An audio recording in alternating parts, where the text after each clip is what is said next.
भिवंडी शहराजवळ दिंडीगड डोंगरावर रविवारी 2 गटात हाणामारी झाल्याची घटना घडली। या घटनेत 6 जण जखमी झाल्याची माहिती आहे। दिंडीगडावर झालेल्या वादानंतर जखमींना भिवंडी उपजिल्हा रुग्णालयात उपचारासाठी दाखल करण्यात आले। मात्र रुग्णालयातही दोन्ही गट आमने-सामने आल्याने पुन्हा हाणामारी झाली। पोलिसांनी तातडीने बंदोबस्त वाढवत परिस्थिती नियंत्रणात आणली। रविवारी सुट्टी असल्याने दिंडीगडावर मोठ्या संख्येने तरुण आले होते। यावेळी 2 गटात बाचाबाची झाली आणि त्याचं रूपांतर हाणामारीत झालं। मांसाहारी पदार्थ घेऊन जाण्याच्या मुद्द्यावरून वाद झाल्याचं दोन्ही बाजूच्या दाव्यांमधून समोर आले। या घटनेत काही जण जखमी झालेत आणि त्यांच्यावर भिवंडी उपजिल्हा रुग्णालयात उपचार सुरू होते। मात्र रुग्णालयात दोन्ही गट पुन्हा आमने-सामने आल्याने तणाव निर्माण झाला। शांतीनगर पोलिसांनी परिस्थिती नियंत्रणात आणली आहे। दरम्यान दोन्ही बाजूंनी परस्पर विरोधी दावे करण्यात आले। पोलिसांकडून पुढील तपास सुरू आहे। आजचा प्रकार आमच्या माहितीप्रमाणे असा होता का एक 6 जण त्या ठिकाणी दिंडीगडाच्या पायथ्याशी चालत वरती जात होते। त्यावेळी त्यांच्या हातात काळ्या रंगाची पिशवी, त्याच्यामध्ये मांस होता। तर गणेश आणि पंकज नावाचे 2 कार्यकर्ते आहेत। त्या ठिकाणी गणेश हा चाललेला एकटा होता चाललेला आणि पंकज हा त्याच्यानंतर आला। त्यांना थांबून विचारलं असता त्यांनी सांगितलं का हे कशासाठी चालवलं आहे। तर त्यांनी सांगितलं की याच्यामध्ये काय आहे त्या पिशवीमध्ये। तर पिशवीमध्ये मांस आहे। ते मांस कशासाठी चालवलं आहे। पवित्र श्रावण महिना आहे, वरती दिंडीगड आमचा पवित्र स्थान आहे। त्या ठिकाणी आपण असे कृत्य करता, कारण याच्या अगोदरही ड्रग्ज वगैरे सगळे जे चरस गांजा वगैरे पिणारे आहेत यांना पकडलेलं आहे।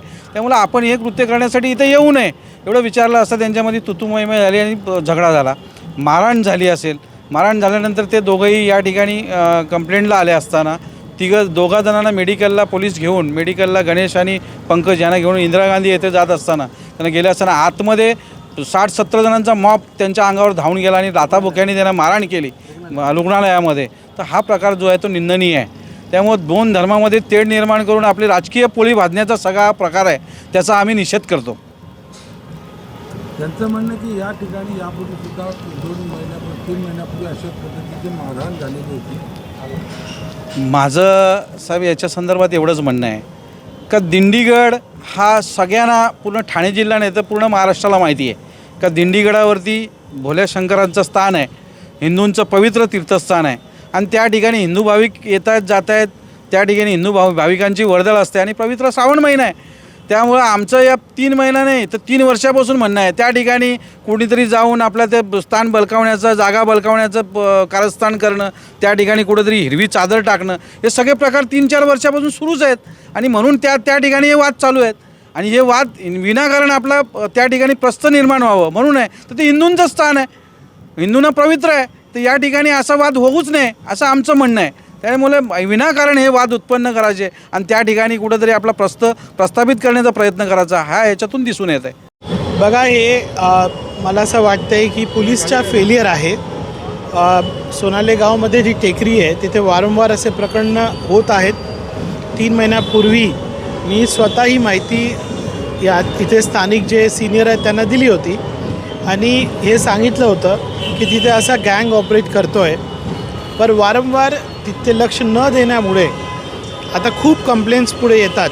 तिथे असे प्रकरणं खूप झालेले आहेत तिथे झालं आहे आणि 5 मुलांना एकदम घाणेरड्या पद्धतीने मारहाण केलेली आहे। त्यांचे फ्रॅक्चर्स झालेले आहेत, खूप त्यांना मारलं आहे। तो प्रकरण पोलीसकडे आता आहे। DYSP साहेब स्वतः तिथे आलेत आणि याची इन्व्हेस्टिगेशन ते करत आहेत। IGMमध्ये पण एक धक्कामुक्की झालेली आहे, त्याची पण नोंद पोलिसांनी घेतली आहे आणि निष्पक्ष मी पोलिसांना सांगितलं की तुम्ही याच्यावर इन्व्हेस्टिगेशन करा आणि कारवाई करा। पर प्रायमा फेसी मला वाटतं आहे की पोलीस जे सर्वेलन्स असतं त्याची फेलियर आहे। वारंवार एकदा एक माहिती दिल्यावर पोलीस कारवाई करत नाही तर अशी मोठ्या प्रकरणं होतं आहे असं दिसतं आहे। 2 गटांमध्ये हा हाणामारीचा प्रकार घडला, मुख्य कारण समजलं का काय कारण होतं? आता कारण येईल इन्व्हेस्टिगेशनमध्ये। 2 गटामध्ये काय झालेलं नाही। 5 मुलं तिथे गेले होते फिरायसाठी, तर तिथे गँग म्हणून 30-35 लोकांनी त्यांना मारला आहे असा प्रायमा फेसी दिसतं आहे। आता पोलीस इन्व्हेस्टिगेशनमध्ये सगळं येईल बाहेर। नागरिकांना मी आव्हान हेच करणार आहे की पोलीस आणि प्रशासन याच्यामध्ये कारवाई करत आहेत। आमची याच्यावर लक्ष आहे। तर कुणीही याला कोणताही वाद, धार्मिक वाद असं न समजता काही याच्यामध्ये प्रतिक्रिया करू नका, याला पॉलिटिक्समध्ये आणू नका. पोलीस आहे, स्वतः DYSP आणि DCP याच्यामध्ये लक्ष देतात. मी स्वतः इथे आहे आणि माझं आश्वासन आहे की याच्यामध्ये आम्ही जे आहे त्याप्रमाणे कारवाई होईल. धुळ्यात साखरेच्या दरवाढीचा थेट परिणाम आता चहाच्या किमतीवर झालाय. गेल्या 50 वर्षांपासून चहाचा व्यवसाय करणाऱ्या गजानन चहा सेंटरमध्ये 10 ते 12 रुपयांना मिळणारा चहा आता 15 रुपयांना विकला जाणार आहे. साखरेसोबतच चहा पावडर, दूध आणि इतर साहित्याच्या वाढलेल्या किमतीमुळे दर वाढवावे लागत असल्याचं विक्रेत्यांचं म्हणणं आहे. साखरेच्या दरात झालेल्या वाढीमुळे चहा, मिठाई आणि इतर खाद्यपदार्थांच्या किमतींवरही परिणाम होतोय. धुळे शहरातील चहा विक्रेत्यांना वाढत्या खर्चाचा फटका बसतोय. त्याचा भार आता ग्राहकांवर पडतोय. रोजच्या चहासाठी देखील आता नागरिकांना अधिक पैसे मोजावे लागणार आहेत. वाढत्या दरावर नियंत्रण आणण्यासाठी सरकारनं ठोस उपाययोजना करून सर्वसामान्यांना दिलासा द्यावा अशी मागणी नागरिक करतायत. चे भाव एका महिन्यात 25 रुपये जे वाढले, 45चे सरळ 70-75 रुपये झाली आहे. ते व्हायला कारण 95चे भाव 20 रुपये होते. संसदेत वाजपेयी बोलले त्यावेळेस. तर ते 20चे कुठलीही वस्तू जीवनावश्यक असो त्यावेळेस आता 4 ते 5 पटीने कमीत कमी वाढल्या. साखरला गव्हर्नमेंटचं रिस्ट्रिक्शन होतं, त्यांचा कोटा सिस्टीम होती म्हणून वाढली नाही. अचानक ती इथेनॉलमुळे एवढी वाढली आहे. आणि दुसरी गोष्ट, ऊसाचा पेरा नाही वाढला, तर त्यासाठी गव्हर्नमेंटला कुठे पण ते हस्तक्षेप करत नाही. पण सर्वसामान्यांना तो जबरदस्त फटका आहे त्याचा. आता हॉटेलमध्ये जे 8 ते 10 रुपये कप चहा मिळत होता तो 12 रुपये 15 रुपये झाला. तर सर्वसामान्यांना तो द्यायला आता जड जायला लागला. दिवसातनं सर 2-3दा पित होतं तो मुश्किलने आता बरोबरचं कोणी आलं तर मागवेल.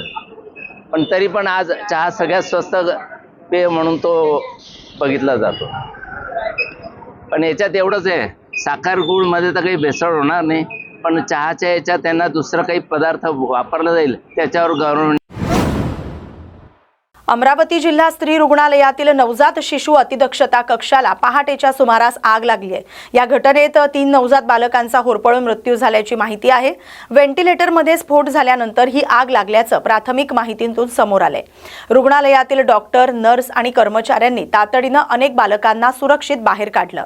ही घटना पहाटे 3-3:30च्या सुमारास रुग्णालयाच्या 3ऱ्या मजल्यावरील नवजात शिशु अतिदक्षता विभागात घडली. या कक्षात 39 नवजात बालकांना ठेवण्यात आलं होतं. आग लागताच ड्युटीवर असलेल्या डॉक्टर, नर्स आणि कर्मचाऱ्यांनी तातडीनं बचाव कार्य सुरू केलं. अनेक बालकांना सुरक्षित बाहेर काढण्यात यश आलं. 6 बालकांना पुढील उपचारासाठी सुपर स्पेशालिटी रुग्णालयात दाखल करण्यात आले. दरम्यान आगीचं नेमकं कारण आणि घटनेची संपूर्ण माहिती तपासानंतर स्पष्ट होणार आहे. आज सकाळी 3:15 वाजताचे आसपास आपला जो स्त्री सामान्य रुग्णालय आहे अमरावतीच्या, त्याच्यामध्ये जे NICU आहे त्याच्यामध्ये 3 कंपार्टमेंट आहे. त्यापैकी जो एक कंपार्टमेंट होता त्याच्यामध्ये आग लागली. 9 जे मुले होते जे इलाज घेत होते त्यापैकी 3 मुलांची मृत्यू दुर्दैवाने झालेली आहे आणि बाकीचे उरलेले 6 जे मुले आहेत त्यांना इतर शिफ्ट करण्यात आलेलं आहे. प्रायमरी फेसी जो हा आग आहे ते जो व्हेंटिलेटर में आग लागलेली आहे. आता यांच्या पुढे आपण शोधू.